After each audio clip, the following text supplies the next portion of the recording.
Socrates നമ്മളെല്ലാവരും കേട്ടിട്ടുള്ള പഴയ ഫിലോസഫർ. സോക്രട്ടീസിൻ്റെ ലൈഫിൽ അവസാനം സോക്രട്ടീസ് മരിക്കുന്ന സമയത്ത് നിങ്ങൾക്കറിയാം, വിഷം കൊടുത്താണ് സോക്രട്ടീസിനെ കൊല്ലുന്നത്. ആ വിഷക്കോപ്പ ചുണ്ടോട് അടുപ്പിക്കുന്നതിന് മുമ്പ് അദ്ദേഹത്തോട് ചോദിച്ചു, അവസാനമായിട്ട് എന്തെങ്കിലും ആഗ്രഹമുണ്ടോ? അദ്ദേഹം പ്രത്യേകിച്ച് ആഗ്രഹമൊന്നും ഇല്ല എന്ന് പറഞ്ഞിരിക്കുമ്പോൾ പെട്ടെന്ന് അദ്ദേഹത്തിനൊരു ബോധോദയം ഉണ്ടായി. അദ്ദേഹം പറഞ്ഞു, എൻ്റെ ശിഷ്യരെ ഒന്ന് കാണണം. പെട്ടെന്ന് അദ്ദേഹത്തിൻ്റെ ശിഷ്യന്മാരടുത്തേക്ക് വന്നു. അപ്പോൾ സോക്രട്ടീസ് പറഞ്ഞു, ഞാൻ ഡെൽഫി ടെമ്പിളിൽ ഒരു നേർച്ച നേർന്നിരുന്നു, ആ നേർച്ച എനിക്ക് നിറവേറ്റാൻ പറ്റിയില്ല. എന്നിട്ട് അവസാനത്തെ ഒരു ലെസനായിട്ട് തൻ്റെ ശിഷ്യരോട് സോക്രട്ടീസ് ഇങ്ങനെ പറഞ്ഞു കൊടുത്തത്രേ, ഒരു വീട്ടാക്കടത്തിൻ്റെ പേരാണ് ജീവിതമെന്ന്. ഒരു വീട്ടാക്കടത്തിൻ്റെ പേരാണ് ജീവിതമെന്ന്.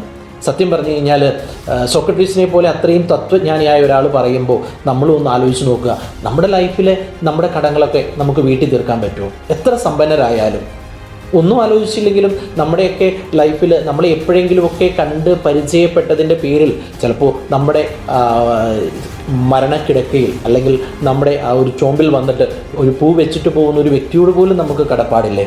ഇതൊക്കെ എപ്പോൾ നമുക്ക് വീട്ടിൽ തീർക്കാൻ പറ്റും? അതുകൊണ്ട് തന്നെ കുറച്ചുകൂടി ഗ്രാറ്റിറ്റ്യൂഡോടുകൂടി ലൈഫിനെ മുന്നോട്ട് കൊണ്ടുപോകാൻ നമുക്ക് സാധിച്ചാൽ ലൈഫിൽ കുറേ കാര്യങ്ങൾക്കുള്ള പരിഹാരം അവിടെ തന്നെയായി. Thank you.